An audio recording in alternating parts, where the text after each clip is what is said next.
और इधर एसआईआर पर छत्तीसगढ़ में सियासत गरमा गई है। डिप्टी सीएम विजय शर्मा के बयान पर दीपक बैज का पलटवार है। फर्जी नाम जोड़ने और काटने की राजनीति तो भाजपा करती है, ऐसा दीपक बैज का कहना है। बृजमोहन अग्रवाल फर्जी नाम जोड़ने के मास्टरमाइंड रहे हैं। उड़ीसा और महाराष्ट्र के हजारों लोगों के नाम जोड़े गए हैं। विजय शर्मा को बृजमोहन अग्रवाल से बात करनी चाहिए, ऐसा पीसीसी चीफ दीपक बैज का बयान सामने आया है।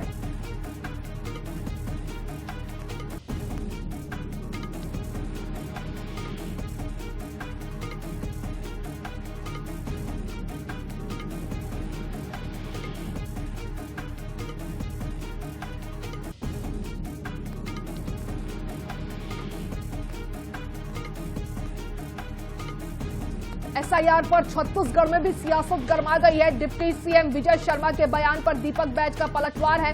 फर्जी नाम जोड़ने और काटने का काम बृजमोहन अग्रवाल करते हैं। इसके साथ साथ क्या कुछ दीपक बैज कह रहे हैं, खुद सुनिए। हमारे छत्तीसगढ़ का ही उदाहरण है। इस नकली वोटरों को जोड़ने के मामले में तो उनके ही पार्टी के दिग्गज नेता बृजमोहन अग्रवाल जी तो मास्टरमाइंड है। कहीं उड़ीसा से, कहीं मुंबई से, कहीं और कहीं से हजारों वोटर अपने विधानसभा में जोड़कर और ट्रेनों से ला के वोट डलवाते हैं। पहले एक बार सलाह ले ले बृजमोहन अग्रवाल जी से, फिर बात करें। तो ज्यादा इस मामले पर ज्यादा बातचीत करने के लिए विमल चोपड़ा भाजपा प्रवक्ता हमारे साथ जुड़ चुके हैं। विमल जी, सबसे पहले आईएनएच पर बहुत बहुत स्वागत है आपका। विमल जी, आप हमें सुन पा रहे हैं? हाँ, आ रही आवाज आ रही। बिल्कुल, पीसी चीफ दीपक बैज सीधा सीधा आरोप लगा रहे हैं कि फर्जी नाम जोड़ने के मास्टरमाइंड है बृजमोहन अग्रवाल। तो कांग्रेस के इस बयान को हम क्या समझे? लाइमलाइट में आना समझे कि उनके पास कोई सच में ऐसा सबूत है जिसको लेकर वो बड़ा खुलासा करने वाले? देखिए, कांग्रेस लगातार कई चुनाव हार रही है तो बौखला गई है, चाहे राष्ट्रीय स्तर पर हो, चाहे प्रदेशी स्तर पर हो, चाहे वो गांव स्तर पर हो। आप देखेंगे कि सब जगह इनको मुंह की खानी पड़ रही है और मतदाता नकार रहे हैं। तो ये बहाने ढूंढते हैं कि बृजमोहन अग्रवाल यदि मास्टरमाइंड हैं और वो नाम जुड़वाते हैं तो उसी को कटवाने के लिए तो चुनाव आयोग ये सारी प्रक्रिया कर रहा है कि कोई फर्जी नाम ना जुड़े, कोई फर्जी मतदाता ना हो, कोई जो है विदेशी मतदाता न हो। अब राहुल गांधी जो है वो कह रहे उनके पास 100% प्रूफ है कि वोटों की चोरी की गई। अरे तो भैया उस प्रूफ को जनता के सामने तो लाइए, उसको बताइए, कोर्ट में जाइए। इनका किसी भी संवैधानिक संस्था पे विश्वास नहीं है। ईडी को गाली देंगे, न्यायालय को गाली देंगे, चुनाव आयोग को गाली देंगे, जो जांच एजेंसियां हैं वो सबको, क्योंकि सारा करप्शन से लेके भ्रष्टाचार से लेके अत्याचार करना कांग्रेसियों की मानसिकता है। लेकिन ये किसी बात को स्वीकार नहीं करना चाहते। और जिस प्रकार से हर चुनाव में आप देखेंगे कि वोटर लिस्ट में इतनी गड़बड़ियां रहती है कि 20 से 25% नाम ऐसे लोग हैं जो मर गए, बाहर चले गए या जो छोड़ के चले गए, तो उनको यदि चुनाव आयोग ठीक कर रहा है, हर चुनाव में आरोप लगाएंगे कि मतदाता सूची ठीक नहीं है और चुनाव आयोग ठीक कर रहा है तो कहेंगे वोटों की चोरी कर रहा है। अरे वोटों की चोरी कर रहा है तो आप बताइए, जाइए कोर्ट में प्रूफ कीजिए। लेकिन ये सिर्फ जो है नाच ना आवे आंगन टेढ़ा है, चुनाव जीत नहीं सकते और हार रहे हैं तो कभी ईवीएम पे आरोप लगाओ, कभी चुनाव पे, कभी मतदाता सूची पे, कभी कुछ पे। कांग्रेस को मजबूत करो, आप तब जीत सकते हो। जनता के बीच जाओ, जनता का काम करो। ये फालतू की बातें जो है ये कांग्रेस के लोगों को करना नहीं चाहिए। जी बिल्कुल, विमल जी बने रहिए आप हमारे साथ। अमित श्रीवास्तव जी प्रवक्ता हैं कांग्रेस के, वो भी हमारे साथ जुड़ चुके हैं। अमित जी, बहुत बहुत स्वागत है आपका।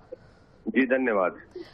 पीसीसी चीफ का बयान आया है एसआईआर को लेकर। पूरे देश में तो बयानबाजी, सियासत देखने को मिल ही रही है। अब छत्तीसगढ़ में भी उसको लेकर सियासत देखने को मिल रही है। लेकिन कांग्रेस से इस पर एक ही सवाल है कि क्या आप लोगों के पास सच में कोई सबूत है या सिर्फ ये एक बयानबाजी है?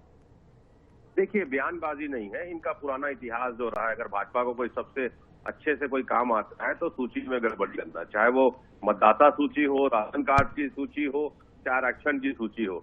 नाम जोड़ना या हटाना भाजपा की सुई हमेशा वही अटके रहती है जहां वोट या नफरत की फसल लहला सके। और लगातार मैं आपको बता दूं कि एसआर की पवित्र प्रक्रिया को भाजपा ने सियासी जुआ बना दिया है। कभी भी नाम को जोड़ते हैं, कभी भी हटा देते हैं। जब उनको लगता है कि हम हार रहे हैं तो वो उस नाम को हटा देते हैं। लेकिन मैं फिर आपके माध्यम से कहता हूं कि डबल इंजन सरकार के नाम पर ये दोहरा खेल कब तक करेंगे। राज्य में सूची के नाम को जोड़ते हैं, अपने लोगों को लाभ दिलाते हैं और फिर केंद्र में वही सूची को संशोधित करके कानून के दायरे में नहीं आता कहकर बच निकलते हैं। यह बीजेपी की दोहरी नीति अब उजागर हो चुकी है और हमने देखा है कि कई दूसरे प्रदेशों में, चाहे महाराष्ट्र हो, पश्चिम बंगाल हो, ऐसे कई प्रदेशों में हमने तो मध्य प्रदेश में आरोप भी लगाया था हमारे साथियों ने कि 2018 के विधानसभा चुनाव में 60 लाख फर्जी नाम वोटर लिस्ट में शामिल है, इसे हटाया जाए। दिल्ली के एमसीडी के चुनाव में भी फर्जी नाम हटाने और जोड़ने का मुद्दा उठा था और चुनाव आयोग तक हमने शिकायत भी की थी, जिससे भाजपा शासित राज्यों में बड़े पैमाने पर फर्जीवाड़े की आशंका हमने पहले भी जताई थी। और कई राज्यों में, जैसे उदाहरण के लिए मैंने बताया ना, उत्तर प्रदेश, मध्य प्रदेश, बंगाल में फर्जी वोटर आईडी, डुप्लीकेट नाम या विपक्षी समर्थकों के नाम काटे जाने की घटना बहुत बार सामने आई है। हमारे पास उसके कई प्रमाण भी है और आने वाले समय में सारे प्रमाण हम आप सभी के समक्ष रखेंगे भी। ठीक है, आप लोग दोनों से एक सवाल है मेरा, अगर दोनों दल इसी तरीके से एक दूसरे पर फर्जी नाम जोड़ने का आरोप लगाते हैं तो क्या ये लोकतंत्र का मजाक नहीं है? विमल जी, सबसे पहले आपसे जान। नहीं, मैं एक चीज अमित भाई ने कहा कि पश्चिम बंगाल में तो भाजपा की सरकार है नहीं, और दूसरा इन्होंने कहा आने वाले समय में, ये आने वाला समय कब आएगा आपका? मैं बोल दूं, यदि कांग्रेस ने जो 5 करोड़ नाम कटवाए हैं और कांग्रेस जो है इस आधार पे जो है इन राज्यों में, तेलंगाना में चुनाव जीते, अरे कोर्ट है, आप जाइए कोर्ट के पास, आप बोल रहे हैं प्रूफ है हमारे पास, प्रूफ है तो जाइए। राहुल विमल जी माफी चाहूंगी, आरोप प्रत्यारोप तो दोनों पार्टियां ही एक दूसरे पर हर मुद्दे को लेकर करती है, लेकिन एसआईआर को लेकर जिस तरीके से चल रहा है, तो आप क्या मानते हैं, ये लोकतंत्र के साथ मजाक नहीं है, लोकतंत्र का हनन नहीं है? नहीं, बिल्कुल है। कांग्रेस जिस प्रकार की मानसिकता को लेकर चल रही है, उसका लोकतंत्र पे विश्वास नहीं है। आप यहाँ का चुनाव देख लीजिए, रायपुर का या छत्तीसगढ़ का, आप जिस मतदाता सूची को देखेंगे, 25 साल से जो आदमी बाहर चल दिया उसका नाम जुड़ा है, 25 साल से पहले जो मर गया उसका नाम जुड़ा है। लोगों के नाम जो है गांव में भी है, शहर में भी है।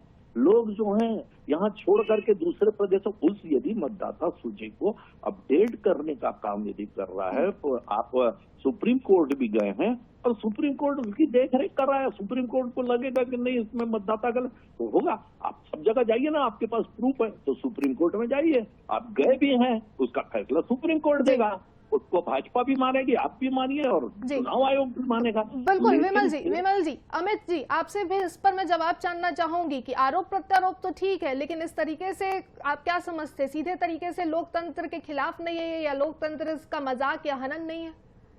देखिए, निश्चित तौर पे प्रजातांत्रिक मूल्यों को ध्वस्त करना, लोकतंत्र को कलंकित करना, एक बार नहीं बार बार करना, चुनी हुई सरकार को गिराना, नाम जोड़ना, नाम घटाना, ये सब बीजेपी के पैतरे हैं। और हमने तो हमेशा कहा, इस देश की जनता कहती है कि इस देश में निरंतर लोकतंत्र की हत्या जारी है, बीजेपी लोकतंत्र की हत्यारी है।